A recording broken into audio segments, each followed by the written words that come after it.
Speeding. Speeding. Speeding.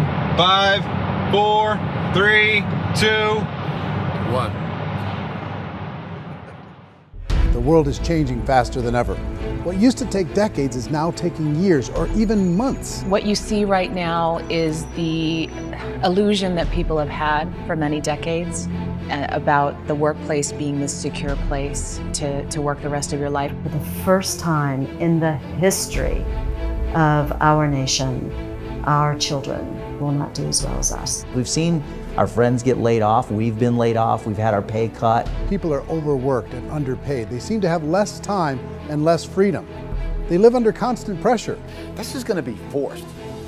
And so even if your employer loves you, they may have to cut you. There's something wrong that on Monday morning, the heart attack rate increases by 35%. Technology is accelerating, job security is declining. It just doesn't seem like the old models of making a living are as reliable as they used to be. Every aspect of our lives, there's a better way out there, but we're still doing it the old way. We live in the greatest country on the planet, and there are a lot of people sitting around complaining and being cynical. Like everyone's whining about this old model, and I'm like, why don't you leave it? Look at all this over here. Look at all this opportunity. Since so much of our lives revolve around our work and the way we make our living, many people are thinking there just has to be a better way. The biggest challenge facing our world today is not making money, is what are we going to do with all the displaced, unemployed people? People are afraid that they're going to make the wrong decision. People are afraid of the unknown. People are afraid that maybe I don't have the skills. Hey, sports fans, industrial age is over. It's dead. It's dying. That's why going to school to get a job is an obsolete idea. A steady paycheck is an industrial age idea.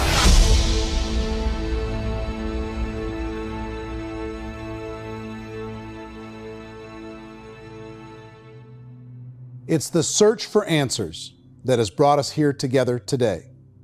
My name is Worre, and for almost 30 years I've been an entrepreneur, struggling at times, but ultimately succeeding.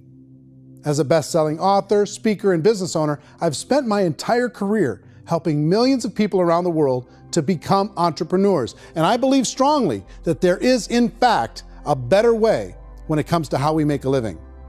The career landscape has changed dramatically, and many are still working in a model that is completely out of date.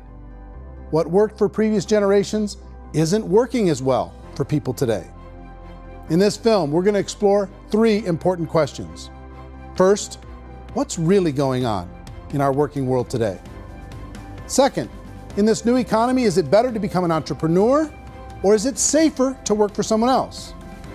And third, if a person decides to become an entrepreneur and start their own business, how can they do it without taking on massive risk?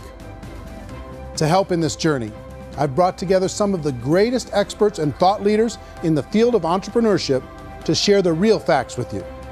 My intention is to give you new information that will allow you to make choices that are not limited by an old, outdated model. Let's start by understanding what's going on in our working world today.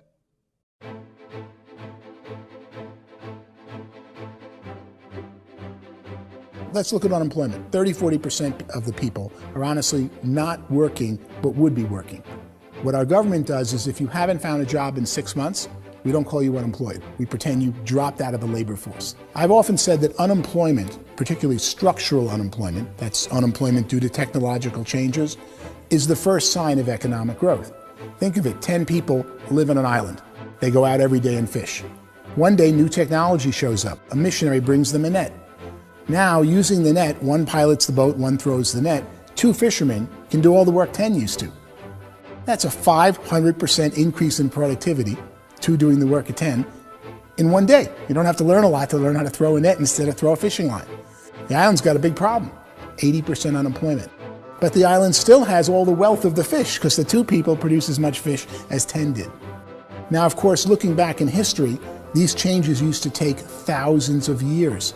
And during that time, we went into farming and transportation. Some of us became doctors and some teachers and lawyers, and we developed all these new professions and new manufacturing jobs. Today, these changes are occurring literally in one day when a new technological advance occurs, and we don't have the social structures to deal with it or to retrain the unemployed people. So one of the things that I think is interesting as I travel across the country and really travel around the world is the way that we work and the way we get paid for work is changing pretty dramatically. On a global basis, everything is being turned upside down because of the rapidly advancing technologies. They are eliminating many jobs, and we have been left with many people not prepared for the jobs that exist. A lot of demand in public companies was to squeeze out all the fat and to get just as much margin as we possibly could, and fat equals humans. So this idea of job security and information age is so obsolete, but it's still taught inside our school system, and that's where the problem starts. There's no financial education in school system, and people are still trained to be employees who work for that paycheck. This is a chart on the middle class. What's happening in the middle class, those that went to school, their incomes have been coming down for years. And parents still say to their kids, go to school, get a job. Now what happens to all those middle class people who are dropping off the ends of the chart? Well, they become what's called working poor. And this is what happens to working poor. But they say poverty is ending. Well, poverty may be ending, but working poverty is going up. And this is food stamp usage. So food stamp usage in America is going through the roof right now, because people cannot earn what they call a living wage. Most people have experienced financial pressures that I think are probably greater than they have been in the past. If you're not working for yourself, then it's going to be a pretty hard road for a lot of people. Today, if you're going to control your future, the 40-40 plan is gone, where you can graduate from college and get a job and work for 40 hours a week for 40 years. That day is gone. So some of these charts actually tell you what's going on. And this is a really interesting one, you know. People are going back to school because if I go back to school, I'll get a nice job. But this is what's happening to, it's called Sallie Mae, which is the student loan guys. Student loan is going through the roof. It's now over $1 trillion, and student loan debt is worse than credit card debt. So when people stopped using credit card, the government got people into student loan debt. And the problem with student loan debt is you can never be forgiven. See, with credit card debt, you can declare bankruptcy and then all's forgiven. But student loan debt, you can declare bankruptcy, you still owe it. It's the worst of all debt. But this is the next picture. Look at this chart here. This is what's happening to wages of college graduates. It's going down. So you go to college, you rack up all this debt, but you earn less money. Now, that's not that intelligent. Average person who's been working a lifetime in America today is ending their lifetime at 65 with about $41,000 in assets. They earned just enough to survive. I think in the United States we have something like 17 trillion in debt. That's just the federal government debt. We got another 2 in municipal and in other, let's call it almost 20 trillion government. We've got 40 trillion in private debt. That comes up to close to 60 trillion. When you then add something we never had before, what you were talking about, when we look at the unfunded portion of Social Security and primarily Medicare, Medicaid, that, at the most conservative estimates from outside firms, Kleiner Perkins, 67 trillion and growing. That's more than all our other debt. There's less conservative estimates that say it's 84 trillion or higher. I added up conservatively $127 trillion in total debt. Debt is a financial drug. When you take it to excess, it's like taking a drug. Yeah, it makes you feel better, it enhances your performance, but at a huge cost, eventually it kills you. And so that's what happens. We keep doing more and more debt, and you get less and less results, just like a drug, until the debt gets so high that it crushes the whole system. That's where we're at, 8.2 times GDP. You know who I feel sorry for? I feel sorry for the person who dreads going to work, who is sick to their stomach on Monday morning, who hates their alarm clock, who gets a little glimmer of hope on a Wednesday because it's hump day and says, thank God it's Friday. And they live for those 2 days a week where they get to be themselves and they don't have to be around people they don't like, and they don't have to play the political game in the office, and they don't have to live this half life. The person that works 50 weeks a year just to be able to have the 2 weeks for vacation. And you know what happens to most of them nowadays? They don't have a vacation. They have a staycation.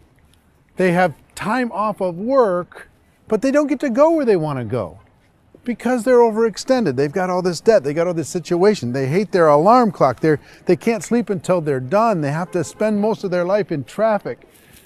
I feel sorry for that group of people because there's a better way. They just don't know it. I see this really interesting attempt at rugged individuality in a 6x8 rectangle.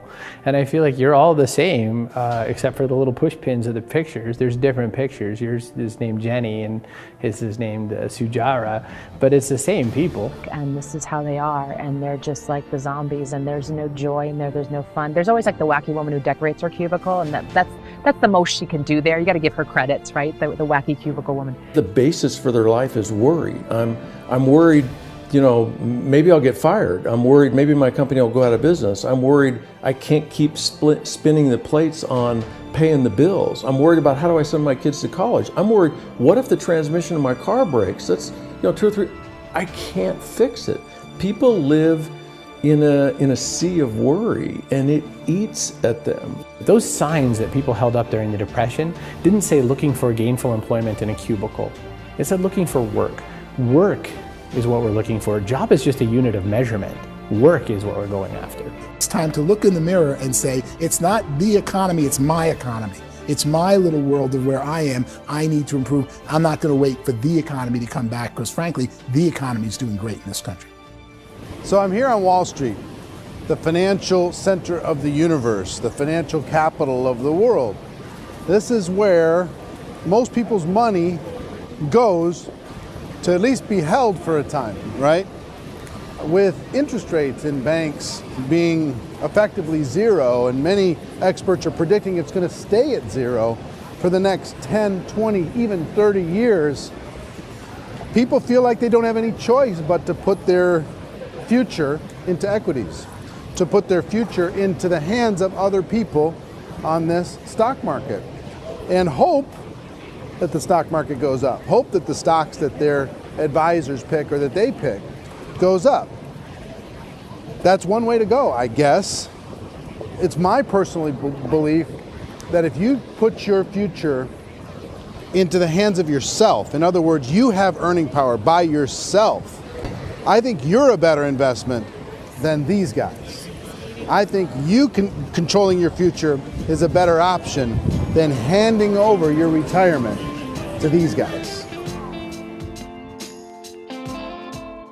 The average household income in the United States is approximately $50,000 a year, what they call the middle class. To reach the top 25% of income earners, you need to earn at least $90,000 a year.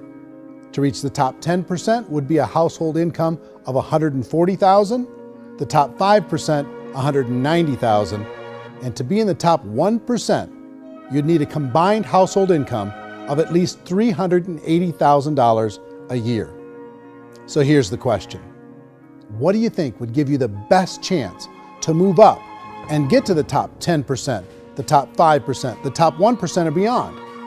In my opinion, and in the opinion of many, many experts, the answer is to become an entrepreneur, to become your own boss.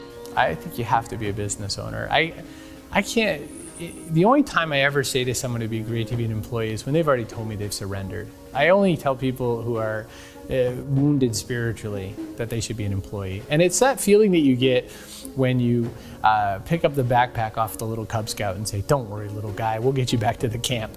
You know, it is in no way a kindness when I tell someone they'd be a great employee. The other status symbol really increasingly is lifestyle. And people can own their own business, maybe even work out of their house. That, I tell you, people admire that, like, gosh, I wish I could do that. The spirit of the entrepreneur is to be a risk taker and to be resourceful and unstoppable and to have a vision of yourself beyond where you are and not willing to settle for life as it is. Think about the great entrepreneurs. They're visionary. They have heart. They're willing to do today what others won't so they can do tomorrow what others can't. Personally, I don't think of the new economy, the old economy. I create my own economy. The entrepreneur's in control.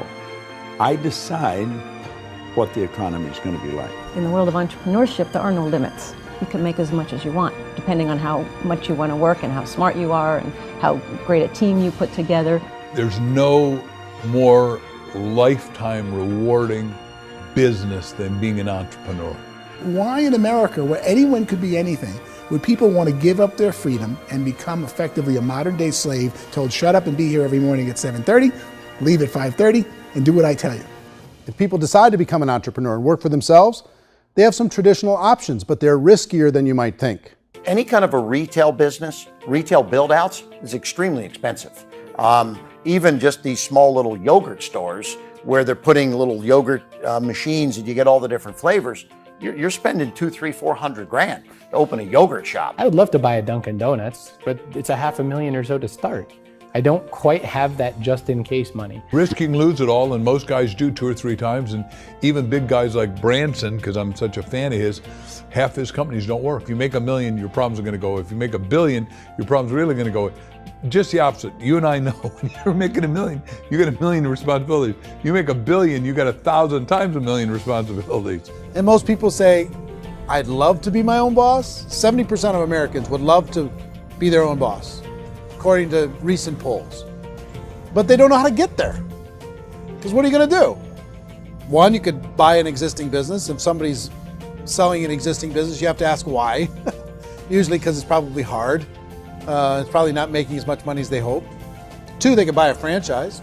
A little less risk, proven system, but it's expensive to be able to do that. 3, they could start something from scratch. And that's where a lot of people feel like, I don't have the chops to do it. I don't have the money. I don't have the product idea. I don't have the expertise. I don't have whatever it's going to take to be able to get there, and I can't risk my family to do it. So 4th, they could become an investor. A lot of people in this town invest to try and figure out a way, but you got to be pretty smart with that game too, right? Venture capitalists, who are the very best and most sophisticated in investing in new breakthrough businesses, make it on 1 out of 11. That means 10 out of 11 are mediocre or fail. Most of them fail. That's the risk there. An angel investor is lucky to get 1 out of 15 or 20. A business is a team sport. Like, I have to have accountants, I have to have engineers, I have to have system designers, I have to have sales, marketing, I have to have accounting, I have to have mission statements, I have to have legal and all that. The average Joe Schmo, even me, I go out there, I don't have the skills to put a business together. I think the bottom line for the 4 traditional options is they take money, sometimes a lot of it. They take expertise, and they take time. All of that adds up to just too much risk for most people. I bought a business from somebody else and it was a lot of work. And you start wondering, what did I just buy? Because I guess ultimately I own your email list and I just overpaid for it. People that start their own business, they spend a lot of money, they spend a lot of time, a lot of effort to get things started. And the more you invest on the upfront, the harder you typically work at it. Well, I can tell you what the success rate is of a restaurant. What is it? They're crazy enough. About 90% of them fail. About 90%, in how quickly? Year less. Wow. And if we're talking non-franchise, we're talking franchise, Sure. That's totally different. Yeah. But our students aren't getting franchise restaurants. You got to invest a big money. Exactly. And with someone like McDonald's, you've had to work with the company for a long period of time, really know the To even have a business. chance at investing $1 million. Have a chance, and it's a slim chance. What if there was a way that you had all the proven aspects, the comfort aspects, and you could still control your own life? What if there was both? In other words, you didn't have to create everything from scratch. You didn't have to be a super leader. All you had to do, what if there was a proven product already? You didn't have to create the product. And there's a proven system already, proven training already. Everything except an employer. That was the only thing that you didn't have. Do you think more people would be open to working for themselves in that environment?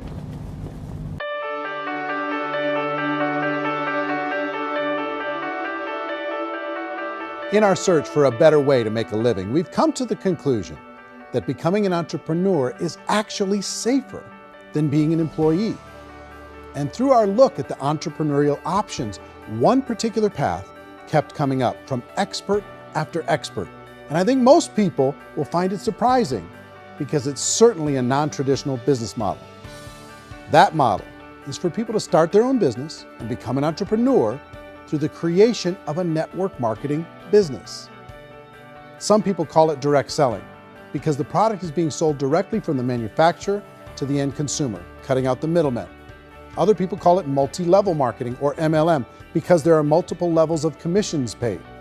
The most common term today is network marketing, because network marketing best describes using a large group of independent distributors, independent entrepreneurs, to move a product or service more efficiently. So my friend here, Donald Trump, and I, we always write about the network marketing industry. And the reason we support the network marketing industry is because it really is a business school for entrepreneurs. Because most people come out of school looking for a paycheck. Oh, that's terrible. I went to network marketing like that. I think if it didn't exist, we should invent it. It is that good. I think direct selling is a great way to do business today. It's very easy to get into that industry, and you can be self-employed, be in effect an entrepreneur. When we see multi-billionaires adding network marketing companies to their portfolio of companies, that would be a clue. When we see people who are very famous authors and very famous business people endorsing the industry, that would be a clue. These network marketing companies aren't $50 million companies, they're billions and billions of dollars. They lead the stock market, they're major companies. When we're going to get it? You know, and you're going to school to work for a paycheck, but if you want to be rich, be an entrepreneur, and network marketing gives you the spirit to be an entrepreneur. A traditional company will spend up to 50% of their total revenue on marketing. Network marketing companies use a different approach. Instead of having all that extensive marketing expense, they utilize a network of independent distributors to do the marketing for them. Now, why do they do this? First, because word-of-mouth advertising is so much more effective today than traditional media advertising. Second, some products need to be explained or demonstrated, and an independent salesperson can do that more effectively than an ad campaign. Third, it's completely efficient. The company only pays for the marketing of their product if a sale happens and not before. Imagine if Amazon allowed you to become an independent distributor and paid out 40% of its revenue to that distributor group. All you had to do as a distributor was recommend a product, and if a person bought it on Amazon, Amazon would take care of all the logistics, and you'd get paid for bringing the customer. Now imagine you got paid for every purchase that customer made for the rest of their lives. Well, Amazon doesn't offer this option, but network marketing companies do. 85% of all buying decisions in our society are made as a result of word of mouth or reputation. We're recommending things to each other all the time. You know, who's your dentist? Who's your doctor? Who's your lawyer? What detergent, are you using? What legal system are you using? What product are you using? We're talking to each other about the things that we love anyway. When you go into a big box retailer, you're lucky if the clerk looks you in the eye, much less gives you any detailed or accurate information about what you're purchasing.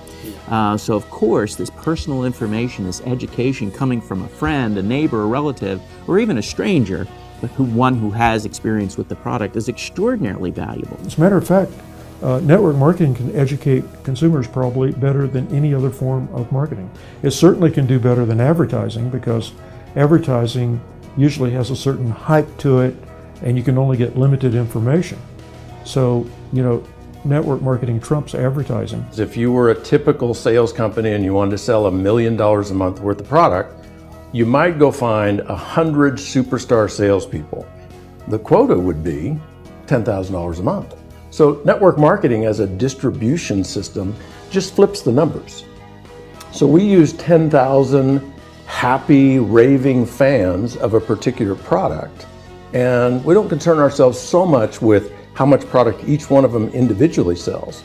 If they sell just $100 or $200 a month, and there's 10,000 of them, you're selling $1 million to $2 million a month worth of product. And that's the best way I can explain how network marketing works. This is the marketing arm of the company. There's not money being wasted on bricks and mortar. There's not money being wasted on inventory that's sitting stagnant somewhere. There's not of employees standing around that don't have customers. These are people that are going to connect with customers. These companies allow people to become independent distributors for extremely low cost and with no minimum time or sales quota. Essentially, they own their own business and can provide as much or as little sales as they choose. In other words, the distributor gets all the benefits of traditional business ownership without the risk. The advantage of network marketing is the ease of entry, the low risk, and the low startup cost, because almost everything else has very high risk. You can get in for a minimal investment. You're buying into a system that's already been proven, products or services that have been proven to work. The keys to network marketing is providing an opportunity for the masses to get involved, providing an opportunity for the average person who doesn't have the resources to start their own business. All of this so far is fairly straightforward, but network marketing offers another benefit, and it's this benefit that makes it so interesting for entrepreneurs. Network marketing allows a distributor to build their own network of other distributors and then compensates them on the sales created by that entire group. Direct selling is, at its base, very simple. It's the sale of a product or service to an individual on a face-to-face, one-on-one basis, just the way we're talking right now. But there's an important element as well, and that's the offering in conjunction with that sale of product, the offering of an opportunity for someone to make something of themselves. No matter what your social status is, no matter what language that you speak, I mean, look how many unbelievable people are becoming successful that speak every kind of language out there. What an awesome gift to give the world. Instead of having to work your way up in a system and prove that you could be a sales manager, they just decided everybody can be a sales manager. Everybody gets to build a sales team from day one. And so what that brought into the system of growth as a direct selling company is the concept of compounding or geometric progression. Because now you can actually grow sales force very quickly because everybody is enrolling people in their own sales force. People who are like, oh, this is weird, I'm building a sales team, or what do you think you do at a regular company? How do you think a regular company works? Network marketing is the only industry that doesn't say your past determines your future. It looks at your past and says, okay, now what can we train you to do so you can have a great future? Every other employer out there wants to exploit you for what you already know, not teach you something new. Network marketing has the potential to save the United States and the world, because it's going to teach people not to be employees, but to be entrepreneurs.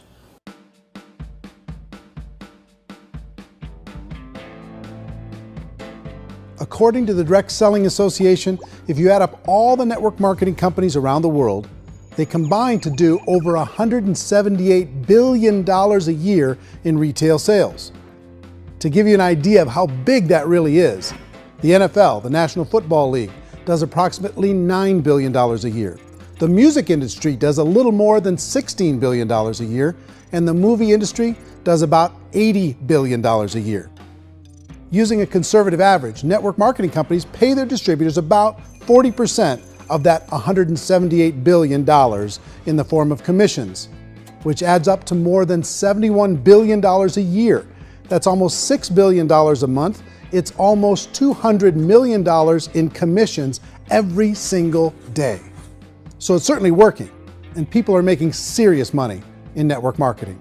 With the growth of the direct selling industry over the last 10, 15, 20 years, we've seen a broader understanding of the channel. We have seen more and more people getting involved in the business, so our penetration in the marketplace has increased, and thus the understanding in the marketplace of who we are has increased. And we've seen non-direct selling companies look at the direct selling model and say, something's going on there. People are making money, companies are being profitable, individuals are being motivated, product is being delivered to market. Maybe we should explore this. Some people think only the people at the top make money. Well, let's take a look at that as well. In the network marketing profession, there are roughly 500 people in the world who earn over $1 million a year. If you round that number up to $2 million a year, that adds up to about $1 billion a year. That takes the $71 billion paid out each year down to $70 billion. So where does the rest of the money go? The vast majority goes to part-time people making anywhere from a few $100s a month to many thousands of dollars a month. It goes to people who choose to make it a full-time career move and earning even more than that. Every day, people are using the money they earn through network marketing to pay off debt, have more fun, and improve the quality of their lives. Everyone I know in network marketing has been doing that since the 50s. They go to work when they want to go to work. They stop working when they want to take time with their children to have a leisurely breakfast and discuss issues and driving to school. They go back to work when they get home, wherever they're working out of. The biggest thing that I've seen is people that have become much happier in their life. MLM has probably made more millionaires of more people in more countries, and I've spoken to them in 67 countries than any other single form of business, starting from nothing. If they have a choice between working a job for the next 10 years or working a network marketing business for the next 10 years, the result of working the network marketing business will be better. A lot of people within the industry go on and make this a career and do extremely well at it. Network marketing has been nothing but good for everyone I know that's been involved with it, because they did it seriously and they played full out and they've been very successful. It's been a constant barrage of success stories and people showing off stuff that they got as a result of it. How many people are involved? Approximately 16 million Americans and 96 million people around the world are currently participating in network marketing. And in a recent poll, 82% of those people report a good, very good, or excellent experience with network marketing. So people are happy.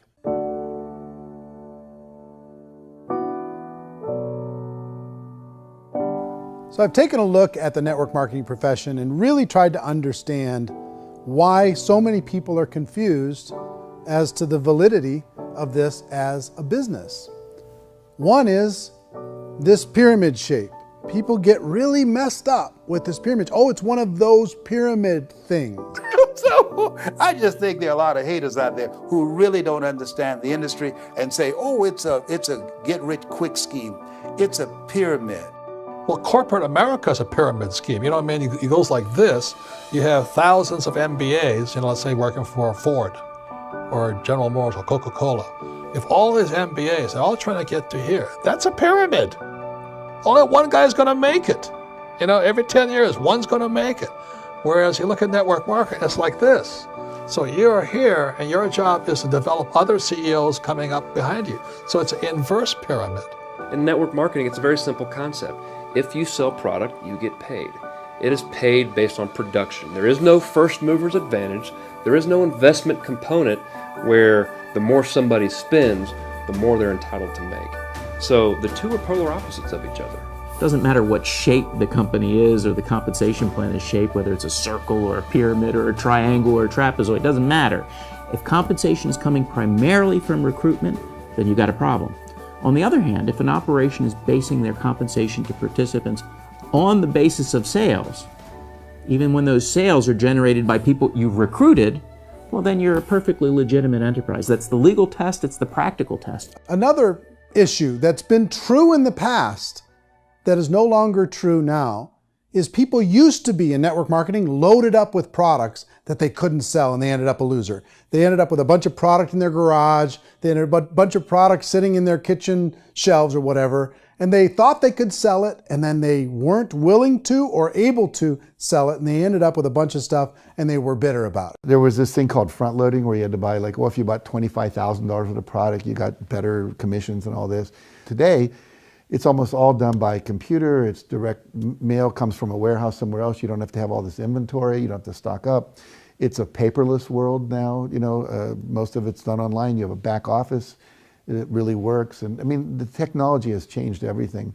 Third issue is people start talking about 99% of people in network marketing don't make any money. Well, we've talked about that over the course of this journey together. Almost $200 million a day is being paid out to network marketing distributors around the world. The naysayers, the people who say that it doesn't work, are usually the ones who just don't know how to make it work for themselves. And so they're giving you an opinion, and I tell people, don't confuse people's opinions with expertise, because opinions are free. And don't confuse sincerity with the truth, because people can be sincerely wrong. But here's the reality inside of network marketing. The vast majority of people that get involved in network marketing just become customers, and they get involved to be able to purchase product at a lower price. If you take Costco as an example, if a person goes into Costco and gets a membership to Costco so they can get a lower price on the product, we don't call that person a loser because they have a bunch of product that they walked out with with a smile on their face. Yet when some people want to take a look at network marketing, they say, well, those people, they're just using the product and they aren't earning an income, so they must be a loser. They're not a loser, they're a happy customer. That's the vast majority of people that are involved in network marketing. Now, a smaller percentage of those people decide to go build a business. They earn $300 a month, $500 a month, $1,000, $2,000. That's the bulk of earnings in network marketing. And then there's the few that really decide to take it serious, really decide to build a large network, really work to make that network very, very productive. And those people make huge amounts of money and there's no cap. What I do as an outside economist, just somebody looking at this industry like any other industry I speak in and say, look, what's the realities of this? 1% do incredibly well. 10% generate some additional income at pretty low risk and effort. That's not, and 90% of people roughly end up customers. One thing that I think is real when it comes to people's perceptions about network marketing is people put this, and distributors, I think, involved in network marketing have some responsibility for this. They have sometimes unrealistic claims about the product or about the income. Most people who become distributors, they want the money, they want to be successful, but they don't have the skills. They don't know what to do. And when people don't know what to do and they're in a new business, they're scared. And when they're scared, they panic and desperation kind of sets in. So they think everyone they talk to has to get in. So if I talk to you and you say, well, no, I don't have time to do that, they're like, no, I need you. You have to do this or I won't be successful. So I start clawing on you. I start that desperation. So then I start making claims about the product, which are not appropriate, probably not even true. Or I start saying, oh, let me show you how you can make all this money and you don't have to do anything, Eric. And so you just totally misrepresent the opportunity, and you're clingy with people because you think you need everybody to be successful, and you don't. You know, one of the messages that I try to deliver most forcefully to companies as well as salespeople in direct selling is that you don't have to overpromise. The reality is in network marketing, there's a lot of hard work involved. There's a lot of effort. You're going to have to develop yourself. It's a business like anything else. It's going to take some time, but in my opinion, it's better.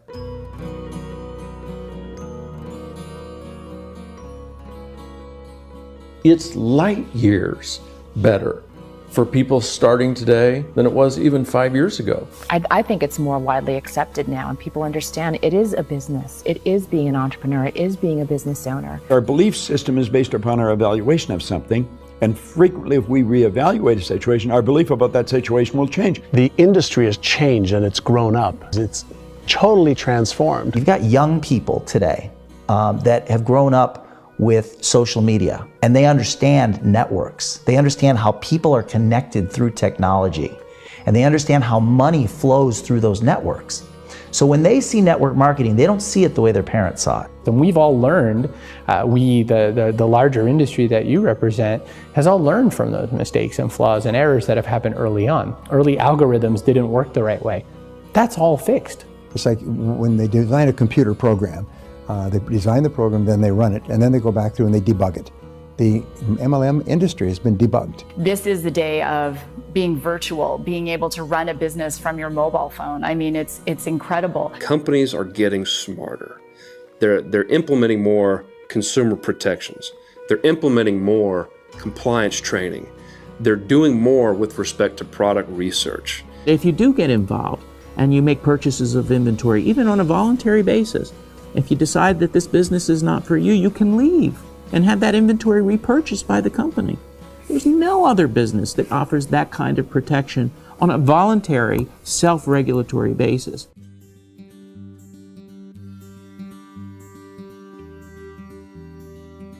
If you decide to look further into a network marketing business in order to generate more cash flow for your family, I would recommend reviewing the following 4 elements. First is the product or service. And on the product or service, I would ask 5 important questions. 1, do you like it? Is it something you would feel comfortable sharing with others? 2, is there a recognized need in the marketplace? It's hard to create a need if one isn't naturally there. 3rd, does the product meet that need? Does it solve a legitimate problem for consumers? And 4th, Is it priced to sell? Can it compete in the marketplace? And fifth, is it priced for profit? Is there enough margin for the company and the distributor to be able to generate income for the long term? If you can answer the questions on the product to your satisfaction, the next element to consider is the company itself. Is it well run? Do you believe in the founders or the management team? Do you feel they have what it takes to go all the way? See, it doesn't matter how good the product is if the management can't take care of the company. Good management can change with the times. They can handle adversity. They can make good decisions. Make sure you choose a company that can serve you for a long time. The third element to consider is the compensation plan.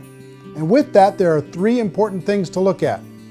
First, a brand new person needs to be able to generate some money fairly quickly. It may be an obvious reason, but you can probably imagine the ripple effect of a distributor getting involved and having even a small victory fast. That can only help with the overall success of the organization. Second, a person should be able to develop a moderate part-time income in a reasonable period of time. As they develop their network and as their sales grow, they should be able to enjoy more benefits. And third, for the people who are really serious, for those who decide to really go pro in the network marketing profession, there should be the possibility to make a serious full-time income if they work hard and are committed to developing their skills. If you're comfortable with the product, the company, and the compensation plan, the last thing you should look at is the support that will be made available to you. Does the company have a website? Does it have a solid online reporting tool? Do they have comprehensive training available? Do they host events to help you build your business? If you decide to do this, what kind of a support system can you plug into? Choosing a network marketing company is a personal decision. But evaluating the 4 elements of product, company, compensation plan, and support is a great place to start. Is the company promising that you're going to get rich quick or that you can make a lot of money without a lot of effort? That's a red flag. Is there a product that you really believe in that you think can be sold? Or are you being told by salespeople or the person who's trying to recruit you or by the company itself that don't worry about the product, all you have to do is recruit other people into the business? Red flag, warning sign. If you're hearing that, take a second or even a third look. Get to know the customers, the products, the business, have some success, and see where the opportunities might take you to move up in the organization. You want to find out how concerned are they about my education, my training, and my development? Is there a space for me to grow? Most important question.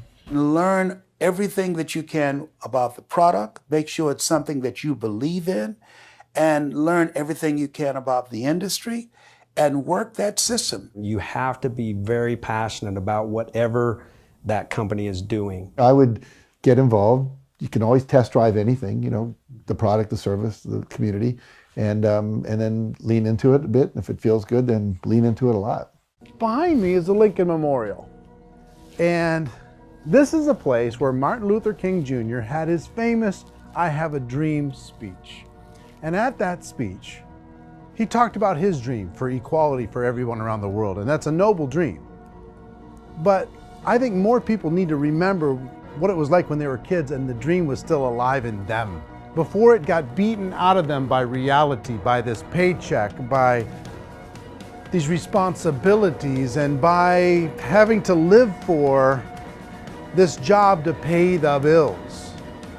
I think people need to remember that, go back to that. Once they know that there's a better way, I think their future is going to be much brighter. They can live a better life.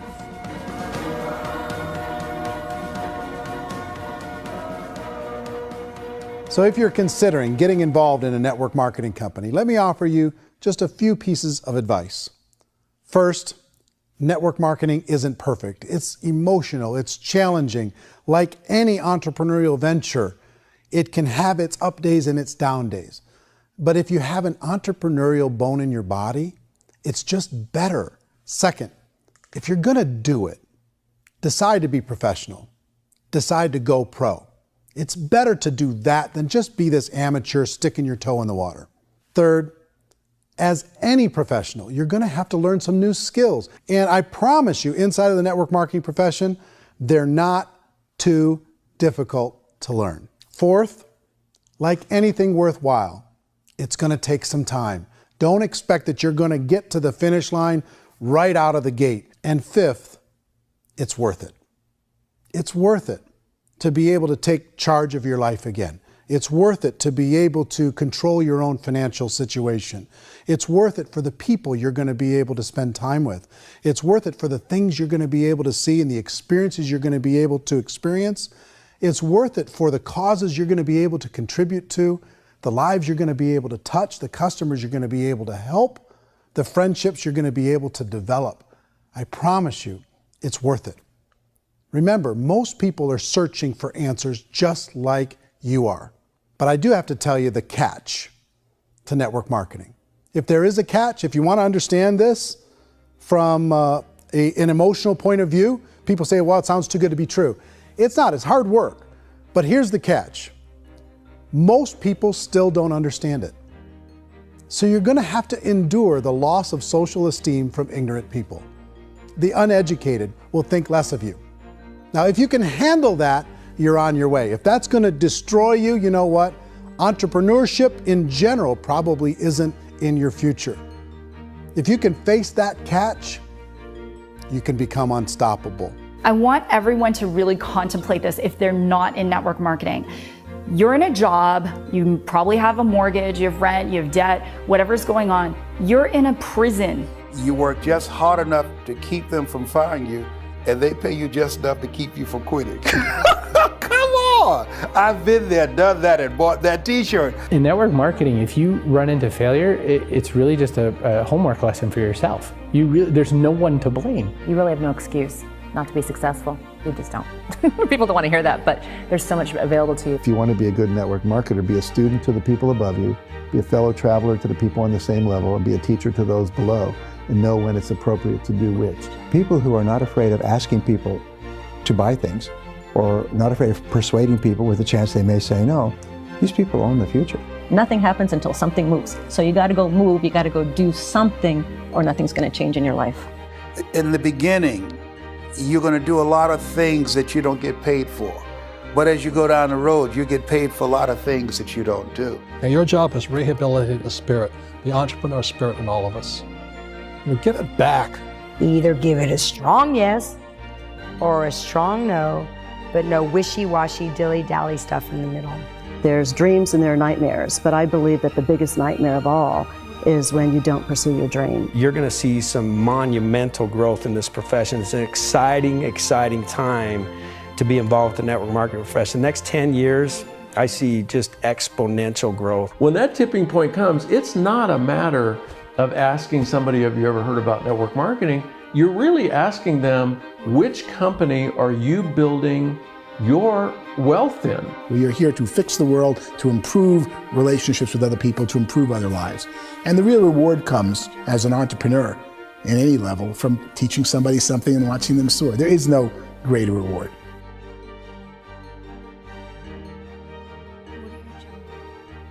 Life's too short to spend it living someone else's dream instead of your own. It's too short to spend it living at a fraction of your potential.